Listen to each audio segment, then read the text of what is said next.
What is up, folks? Back off a big win by the Mavericks over the Orlando Magic. It was a weird game due to the three players were missing with COVID. Still out in Denver, actually, right now. Jalen Brunson, Josh Richardson, and Dorian Finney-Smith. Because of that, Josh Green and Tim Hardaway Jr. were inserted into the starting lineup. We had a pretty strong first half, went into the half with the lead. Came out real ugly in the third. I think the Magic ended up going on a 12-0 run at one point and had the lead. But then Tim Hardaway Jr. took over the game. And I do mean that literally. He took over the game, just was on fire, doing whatever he wanted. He did that late in the third, and then in the fourth, Trey Burke picked up and joined them, and they were just, splashing buckets. We'll get into that later. Vooch got loose in the fourth at some point, but we just had too much firepower, and we held off the Magic. We'll get into the details after this break. I'm excited to talk about this one.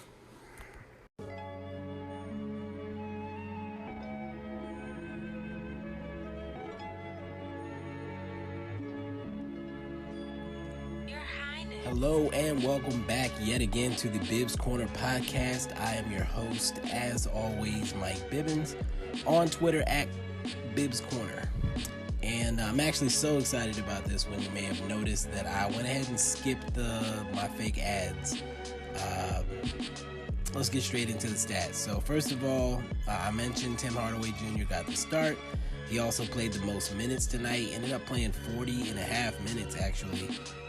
Finished with 36 points, 5 boards, 2 assists, because he did not have time to pass that thing. He was too busy flinging it at the rim. He was 12 for 20 from the field, 8 for 13 from 3, 4 for 6 from the line.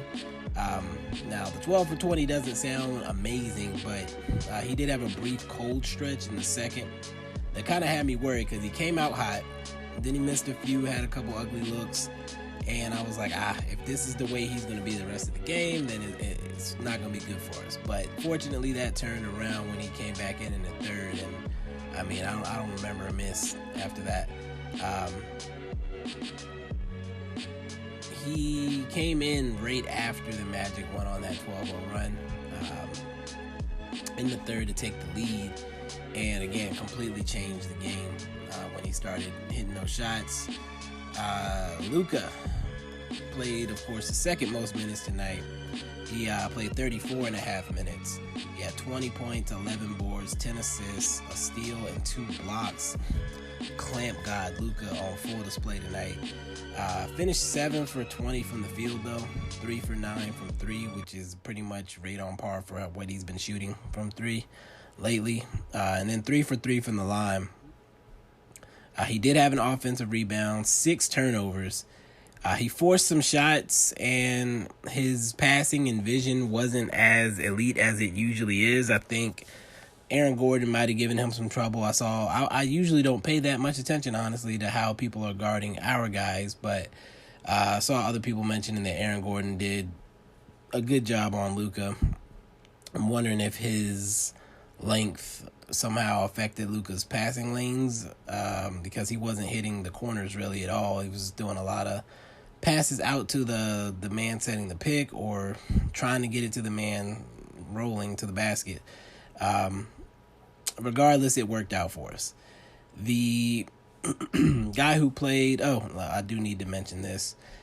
Luka got it done, basically, but he did get another tech arguing a non-foul call, and I believe in that situation he in my opinion could have been an offensive foul, so I was fine with the no call because he kind of swiped Aaron Gordon's arm away and pushed it back behind him, and when he did that, Gordon kind of grabbed his arm and kept it behind him where he had put it in the process of pushing Gordon's hand away.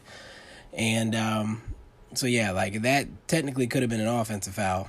And so it was what it was as far as I was concerned. Luka's got to pick his spots again. He hung back behind the play on that one, and really getting the tech kind of stopped the 4-on-5 or the 5-on-4 that the Magic were on after he was back behind the play complaining. Again, one of those situations where he just needs to tighten up. It was pointed out, and I've been kind of thinking to myself that he's going to miss a game or so soon if he keeps this up. Like, he's got way too many techs. I haven't kept track of how many, but I think around 17 he's going to be suspended for a game. So it would be great if Luka would pick his spots better as far as arguing. The starter who played the third most minutes tonight was Maxey, who had a quiet night. You know, I was kind of hoping that his explosive fourth quarter in the last game would spill over into this one, but it did not. Just 5 points, 3 boards, 1 assist. Did have 2 blocks. Put who did he put on the wall? Aaron Gordon and Dwayne Bacon were placed on the wall. He was 1 for 5 from the field, 1 for 3 from 3. I mentioned that he had stopped trying to kill people with his dunks previously, but he did try to do that again tonight, unsuccessfully. I don't know if any of those have ever worked, actually, where he just goes in and like the guy's definitely gonna be there and he goes for it anyway. So he did miss a dunk there, and then he also shot like a mid-range, like he was just standing near the free throw line and was throwing the ball and shot it, and it just felt weird. It looked weird, and he missed that one too. So those were his two-point attempts. There was a point in the game where Luka was running pick and pop action with Dwight Powell, and they were just completely leaving Dwight Powell open, and it was getting on my nerves because Maxey was sitting in the corner, and it made absolutely no sense. Like, I would rather you run that pick play with Maxey if that's the result. It was not going anywhere.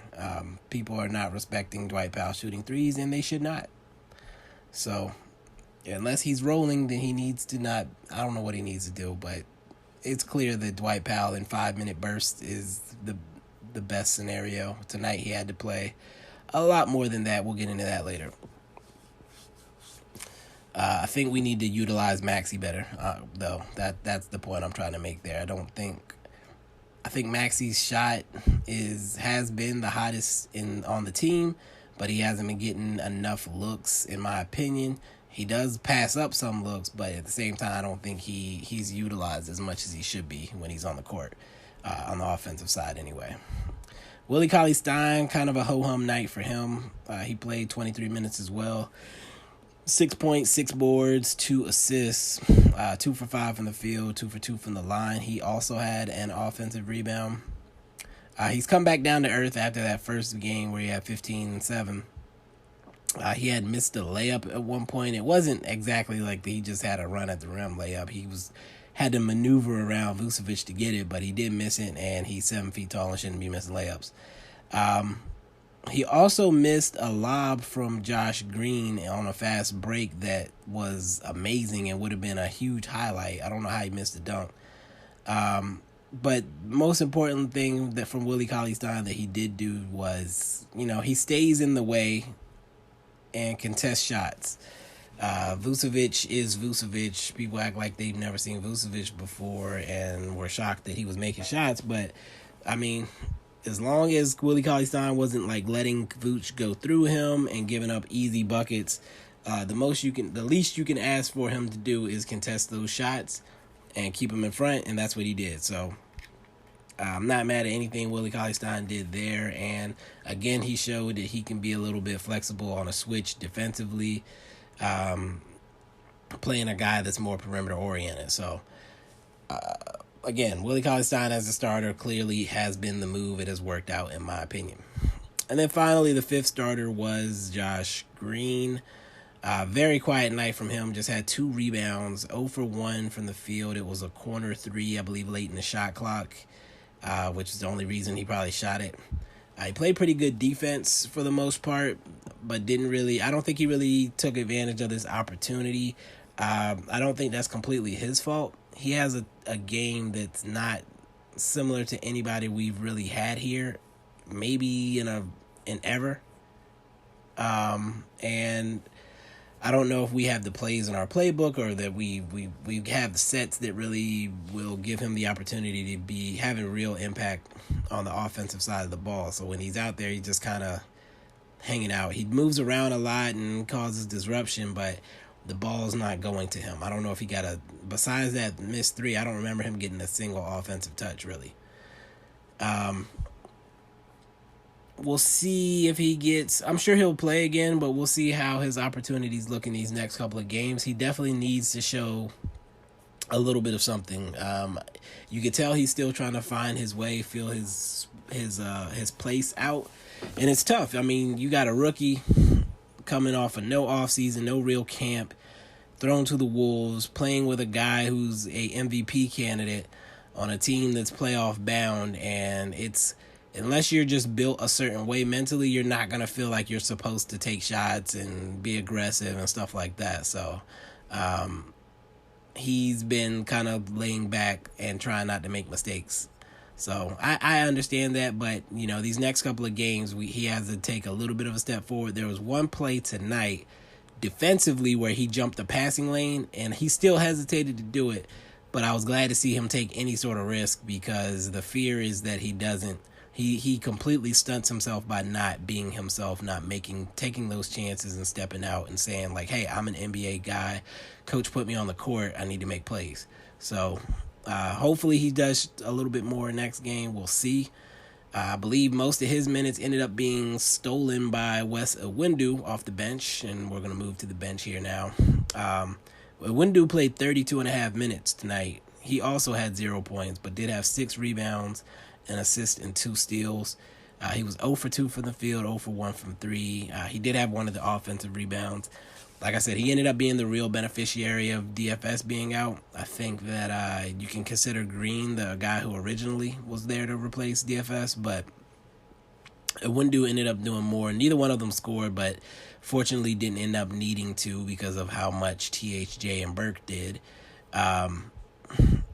He was very, very active and busy against his old team. He had a couple of plays where you could tell that he knew his teammates' tendencies and, like, anticipated where the ball was going, or that he could get to a ball, things like that. Just got in the way.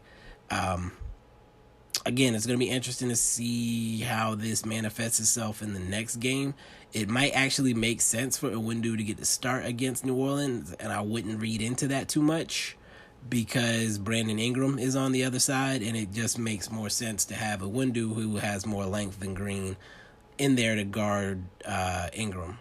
And again, I don't know if that's going to say too much about their minutes. It's going to depend on how they show up in that game. I'll still expect Green to be in the rotation next time, even if he moves to the bench in favor of Iwundu. James Johnson, another candidate to steal that DFS role in the interim. He played 26 minutes tonight, so of those 3, it was Iwundu, Johnson, then Green. As far as playing time, Johnson, again, 26 minutes. He stepped up. I thought he took the biggest advantage, or took whatever. I'm not going to go back and correct this. He stepped up the most in DFS's absence and showed what he had to offer. Just when people were starting to write him off, nonetheless. 12 points, 5 boards, 3 assists, 2 steals, and a block. 4 for 6 from the field, 1 of 3 from 3, and 3 of 5 from the line. What I liked from him tonight was that he put the ball on the floor and attacked the basket, like got all the way to the rim, got fouled a couple times doing that, and got to the rim and made the basket a couple times, which is, again, something that we don't really have in our offense besides Luka being shifty and doing it. But, like, he was doing it on power drives, which is awesome. This is how you secure more playing time and figure out a role. So, love Johnson doing that. Think that's huge for us. Would love to see more of that in the next game. Third guy off the bench was Trey Burke, and it actually is amazing that he only played 21 minutes. Finished with 29 points, 4 assists, and a block. He was 11 of 13 from the field and 7 of 8 from 3. Now, he missed the last game due to a mysterious illness that was never explained, and I'm wondering if he wasn't turned into the Marvel villain Bullseye because he couldn't miss anything. I'm kind of suspicious that his misses were intentional to make sure that we didn't realize that he has abilities now. Burke, another guy who had been cold to start the season, hadn't really done much, was very quiet, but Brunson's gone. Burke gets those minutes, and he, again, took advantage of it. We'll see how much of that carries over into the next game.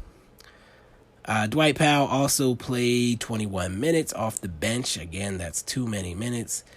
We need him around 10. And it showed.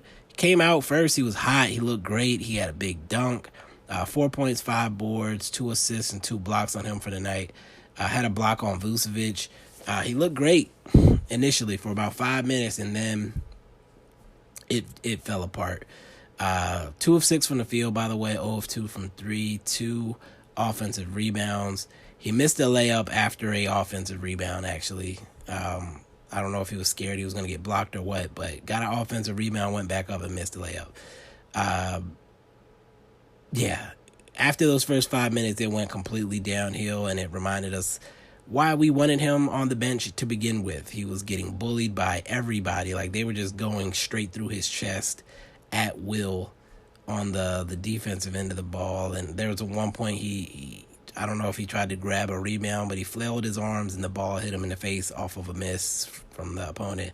Just a really rough night for Powell after those initial 5 minutes. KP is coming back around the corner, so clearly, even though none of our bigs were affected by this COVID situation, our big man depth, rotation, whatever, is still rough.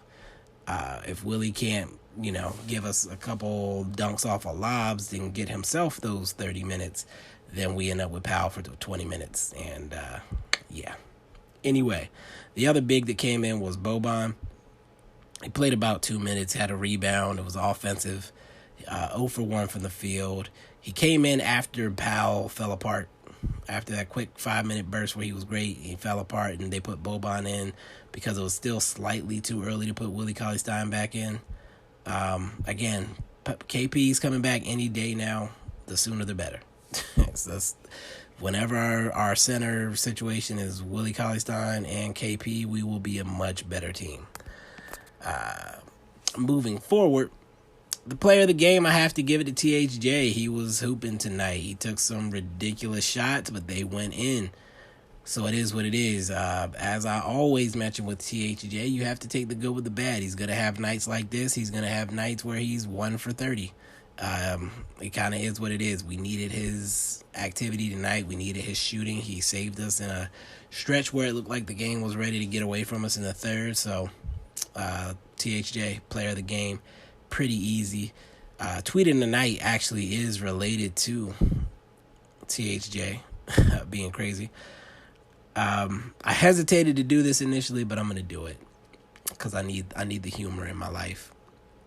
So at Mavs Marie, and if you're familiar with the tweet, you already know where this is going. There was one point in the game where THJ asked for the ball. THG, no, that's going to very punny when we get there. Anyway, THJ got the ball like 40 feet away and took like one dribble, shot it, and splashed it. And Mavs Marie tweeted, "That 3 so deep, I felt it in my tummy." I ain't even feel right saying that just now. Look, y'all, the pandemic has been long. It's been a struggle out here for a lot of us. So I get it. I get tweets like that right now. I'm not going to pretend that I've scrolled past every single... No, I'm not going to pretend I scrolled past a single Busted Challenge video that hit my timeline, okay? We are all human.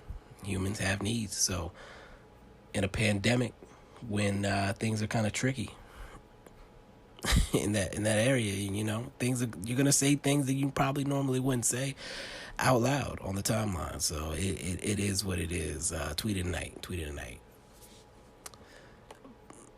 And finally, the parting thought and or question of the night. With the 3 guys that are out, the question for me was, who's going to be the beneficiary of this time right now? That there's going to be a lot of guys that are going to get more minutes or minutes that they normally wouldn't get.